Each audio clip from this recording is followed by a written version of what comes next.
નમસ્કાર વિદ્યાર્થી મિત્રો, બહુપદીની શરૂઆત કરીએ તેની પહેલા આજે આપણે બહુપદીનો સામાન્ય પહેલા પરિચય મેળવીએ.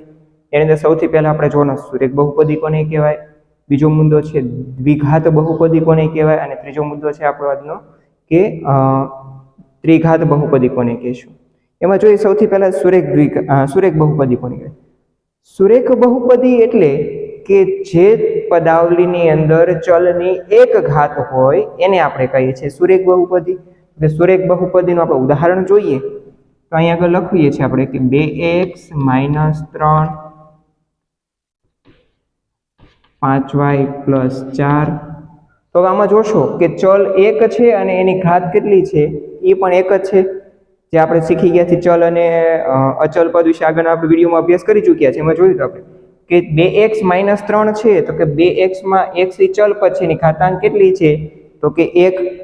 5y + 4 છે તો એની ઘાતાંક કેટલી છે 1. તો કે આવી પદાવલી છે એને આપણે શું કહીએ છીએ તો કે સુરેખ પદી.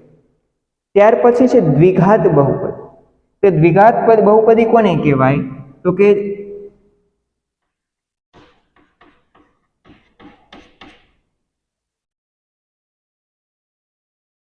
બે એક્સ ની 2 ઘાત પ્લસ 6x + 3. તો એની અંદર જોઈએ તો કે x ની 2 ઘાત આપેલી છે તો કે એની મહત્તમ ઘાતાંક કેટલી છે તો કે 2. મહત્તમ ઘાતાંક હશે એના આધારે બહુપદી આપણે ઓળખીએ તો કે આની મહત્તમ ઘાતાંક કેટલી છે તો કે 2. તો કે આને આપણે દ્વિઘાત બહુપદી કહીશું. તો કે એનું સ્વરૂપમાં 3 સંખ્યાઓ જરૂરી છે ના. દ્વિઘાત બહુપદીની અંદર મહત્તમ ઘાતાંક વાળું 2 પદ હોય 2 ઘાત હોય એને આપણે દ્વિઘાત કહીએ. માનો કે એનું સ્વરૂપ આવું પણ હોઈ શકે 5y ની 2 ઘાત + 7. તો આપણે જોઈશું તો કે અહીં y ની 2 ઘાત છે એટલે આને પણ દ્વિઘાત બહુપદી કહેશું આપણે. શા માટે તો કે અહીંયા પદની ગણતરી નથી થતી, પદના આધારે ની ઘાતના આધારે નક્કી થાય છે. એટલે આને કહેશું 5y ની 2 ઘાત + 7. તો એને પણ આપણે કહેશું દ્વિઘાત બહુપદી. હવે આપણે જોઈએ ત્રિઘાત બહુપદી કોને કહેવાય તો કે જેની મહત્તમ ઘાતાંક કેટલી હોય 3 હોય. એનું ઉદાહરણ આપણે જોઈએ કે y ની 3 ઘાત + 2y + 1. તો આમાં આપણે જોઈશું કે y ની મહત્તમ ઘાતાંક કેટલી છે 3. તો એને આપણે શું કહેશું ત્રિઘાત બહુપદી. એનું એક અન્ય ઉદાહરણ જોઈએ તો કે x ની 3 ઘાત + 2. તો તમે જોશો કે x ની મહત્તમ ઘાતાંક કેટલી છે 3. તો એને આપણે કહેશું ત્રિઘાત બહુપદી. તો હવે આપણે જોયું આમાં કે સુરેખ બહુપદી કોને કહેવાય કે જેની ચલની કેટલી ઘાતાંક હોય 1 હોય. દ્વિઘાત બહુપદી કોને કહેવાય કે જેમાં ચલની મહત્તમ ઘાતાંક કેટલી હોય 2 હોય. ત્યાર પછી છે ત્રિઘાત બહુપદી કોને કહેશું આપણે તો કે જેના ચલની મહત્તમ ઘાતાંક 3 હોય.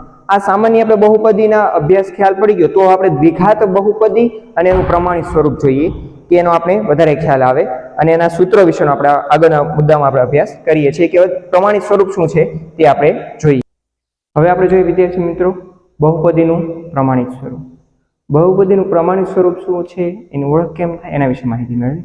તો બહુપદીનું પ્રમાણિત સ્વરૂપ જોઈએ તો શું છે ax ની 2 ઘાત + bx + c. આ એનું પ્રમાણિત સ્વરૂપ છે. દ્વિઘાત બહુપદીમાં આપણે જોઈએ એમ કે ચલ હશે એની ઘાત કેટલી હશે 2. બીજું પદ હશે એ 1 ઘાત વાળું અને ત્રીજું પદ હશે અચળ. અને abc શું છે તો કે a છે a b અને c એના સહગુણકો છે. સહગુણકો કારણ કે આપણે દ્વિઘાત બહુપદી ઉપરથી શૂન્ય મેળવવાના છે અને સહગુણકો ઉપરથી શૂન્યનો સરવાળો અને દ્વિઘાત બહુપદીના શૂન્ય ઉપરથી સરવાળો અને ગુણાકાર મેળવવાનો અને એના વચ્ચેનો આપણે સહસંબંધ ચકાસવાનો. તો કે એ કેવી રીતે ચકાસીએ તો કે પહેલા જોઈએ શૂન્યના સરવાળાનું સૂત્ર. બરાબર છે.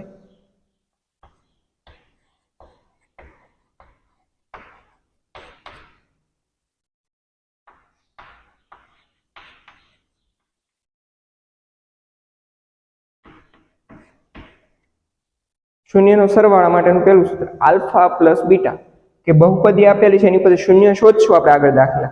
તો કે એના 2 શૂન્ય મળે અને એકને કહેશું આપણે આલ્ફા અને બીજાને કહેશું આપણે બીટા. એટલે આલ્ફા + બીટા. આ થયું શૂન્યનું સૂત્ર.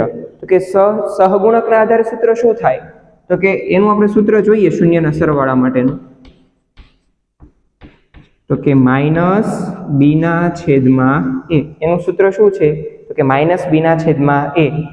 તો કે -b ક્યાંથી મળશે આપણે તો કે આપેલ બહુપદીમાંથી માઈનસ સૂત્રના નિયમ પ્રમાણે મૂકશું આપણે. b એટલે કે બીજું પદ છે એનો સહગુણક લઈશું અને a એટલે 2 ઘાત વાળું ચલ છે એની આગળની રકમ એટલે કે એનો સહગુણક લઈશું. -b/a એ. ત્યાર પછી આવે છે શૂન્યનો ગુણાકાર. તો કે શૂન્યનો ગુણાકાર જોઈએ આપણે.